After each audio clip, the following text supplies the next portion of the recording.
Assalamualaikum warahmatullahi wabarakatuh. Perkenalkan, nama saya Azra Rosyid dari kelas A. Di sini saya mau menjelaskan dikit tentang konsep diferensial fungsi majemuk. Pendahuluan, variabel dependen. Suatu fungsi tidak hanya dipengaruhi oleh satu variabel independen fungsi sederhana, melainkan dapat juga dipengaruhi oleh beberapa variabel independen fungsi majemuk. Suatu variabel ekonomi tidak hanya ditentukan oleh satu variabel ekonomi lainnya, melainkan oleh banyak variabel. Terus ini ada pertama diferensial parsial. Sebuah fungsi yang memiliki satu jenis variabel independen memiliki satu macam turunan, sedangkan fungsi yang memiliki lebih dari satu jenis variabel independen memiliki lebih dari satu macam turunan pula. Jika sebuah fungsi memiliki n macam variabel independen, maka akan memiliki n macam turunan. Terus jika y sama dengan f x z, maka turunan y terhadap x adalah f dalam kurung x z sama dengan dy per dx. Turunan y terhadap z sama dengan f dalam kurung x z sama dengan dy per dz. Turunan totalnya dy sama dengan dy per dx, dx tambah dy per dz, dz. Terus p sama dengan f dalam kurung Q rs, maka turunan P terhadap Q Fq per dalam kurung Q rs sama dengan dP per dQ. Turunan Y terhadap R F dalam kurung Q rs sama dengan dP per dR. Turunan P terhadap S F dalam kurung Q rs sama dengan dP per ds. Turunan total dP sama dengan dP per dQ, dQ tambah dP per dR, dR tambah dP per ds, ds. Contohnya, tentukan turunan Y terhadap X dan terhadap Z dari fungsi berikut. Y sama dengan X pangkat 3 tambah 5Z pangkat 2 dikurang 4X pangkat 2 Z. Kurangi 6X Z pangkat 2 tambah 8Z kurangi 7. Nah, pembahasannya ini.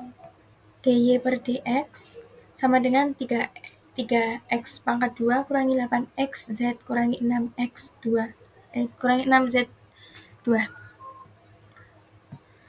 Nah, 3x pangkat 2 ini dapat dari x pangkat 3 diturunkan jadi 3x, 3-nya kurangi 1. Kenapa ini terus terus min 8 XZ-nya dari yang 4X pangkat 2Z diturunkan jadi 8XZ, terus ada 6Z pangkat 2 dari 6XZ pangkat 2. Kenapa ini yang diambil cuman yang ini? Karena yang ditanyain ini dx-nya, yang ada x-nya. Terus yang bawahnya ini dz, yang ada z-nya sama dengan 10. Z ini dari 5x pangkat 2 kurangi 4x2 dikurangi 12xz. Terus dy sama dengan d per dx, dx tambah dy per dz, dz.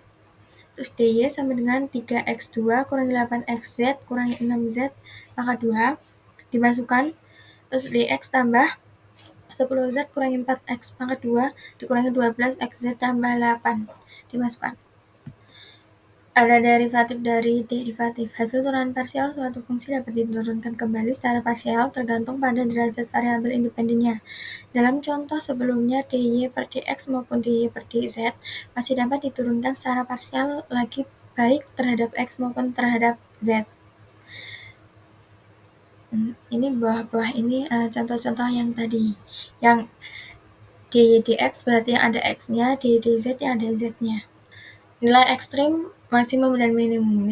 Nilai ekstrim optimum sebuah fungsi yang memiliki lebih dari satu variabel independen dapat dicari dengan pengujian sampai turunan kedua. Jika y sama dengan fxz, maka y akan mencapai titik ekstrim. Jika dy per dx sama dengan 0 dan dy per dz sama dengan 0. Terus titik nih ekstrim akan maksimum atau minimum jika memenuhi syarat berikut.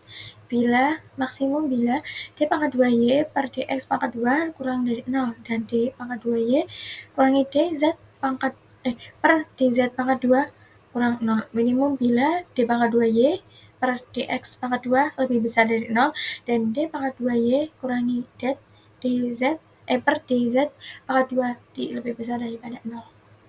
Contohnya, selidiki apabila titik ekstrim dari fungsi di bawah ini merupakan titik maksimum ataukah titik minimum. Y sama dengan min X2 tambah 12X kurang Z pangkat 2 tambah 10Z kurangi 45.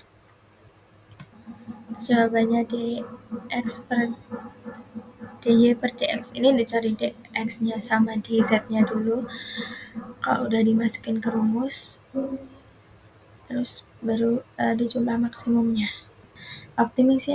Optimisasi bersyarat ketika kita ingin mengoptimumkan suatu fungsi yakni mencari nilai maksimum atau minimumnya tetapi terhalang oleh fungsi lain yang harus dipenuhi.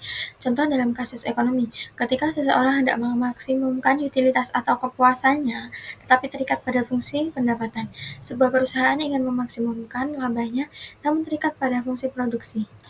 Terus pengganda Lagrange mencari nilai optimum, maksimum, atau minimum suatu fungsi yang memiliki kendala constraint dapat diselesaikan dengan metode Lagrange. Caranya dengan membentuk sebuah fungsi baru, fungsi Lagrange, yaitu fungsi yang hendak dioptimalkan ditambah hasil kali pengganda Lagrange dengan fungsi kendalanya.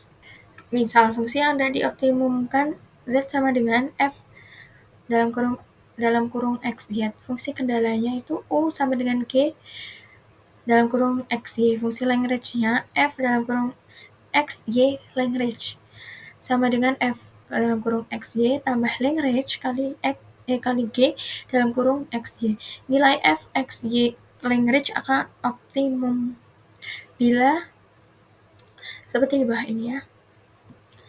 Nilai ekstrim yang diperoleh akan maksimum atau minimum bila maksimum jika F pangkat 2 XY Lagrange kurang 0.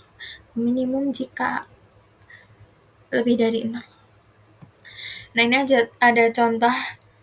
Tentukan nilai ekstrim fungsi Z sama dengan 2X tambah 2Y dengan syarat X pangkat 2 tambah Y pangkat 2 sama dengan 8.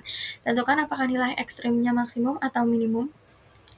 Untuk pembahasannya, fungsi Lagrange sama dengan F sama dengan 2X tambah 2X tambah Lagrange dalam kurung X pangkat 2 tambah Y pangkat 2 dikurangi 8. F sama dengan 2X tambah 2X tambah Lagrange X pangkat 2 tambah Lagrange Y pangkat 2 kurangi 8 Lagrange F ekstrim F aksen sama dengan 0. Fx sama dengan 2 tambah 2 Lagrange X sama dengan 0 diperoleh Lagrange sama dengan min 1 per X. Yang kedua itu sama, terus minus 1 per Y. Berdasarkan 1 dan 2, min 1 per X, min 1 per Y, maka X sama dengan Y, sama. Karena minus 1 sama minus 1 sama. Fungsi kendalanya X pangkat 2 tambah Y pangkat 2 sama dengan 8. Y pangkat 2 tambah Y pangkat 2 sama dengan 8. 2Y sama dengan 8. Y sama dengan 4. Y sama dengan kurang lebih 2. Karena Y sama dengan kurang lebih 2, X sama dengan kurang lebih 2. Z sama dengan 2X tambah 2X, 2Y sama dengan kurang lebih 8. Jadi nilai ekstrimnya Z sama dengan kurang lebih 8. Menjadikan nilai ekstrimnya untuk X sama dengan 2 dan Y sama dengan 2. Lagrange-nya sama dengan min 1 per 2. Terus penjadikan nilai ekstrimnya untuk X sama dengan 2 dan Y sama dengan 2. Lagrange-nya kan minus 1 per 2. Terus fungsi X sama dengan 2 Lagrange sama dengan min 1 berarti kurang dari 0. FYY sama dengan 2 Lagrange sama dengan min 1 kurang 0 juga. Karena Fxx dan FYY kurang dari 0, maka nilai ekstrimnya adalah nilai maksimum dengan Z maksimal 8. Untuk X sama dengan min 2 dan Y sama dengan min 2, Lagrange-nya adalah setengah. Fxx-nya 2 Lagrange sama dengan 1 lebih besar dari 0, yang Y-nya juga 1 sama dengan lebih besar dari 0. Karena X dan Y-nya lebih besar dari 0, maka nilai ekstrimnya adalah nilai minimum dengan Z minimum sama dengan 8. Sekian penjelasan sedikit dari saya. Kurang lebihnya mohon maaf. Wassalamualaikum warahmatullahi wabarakatuh.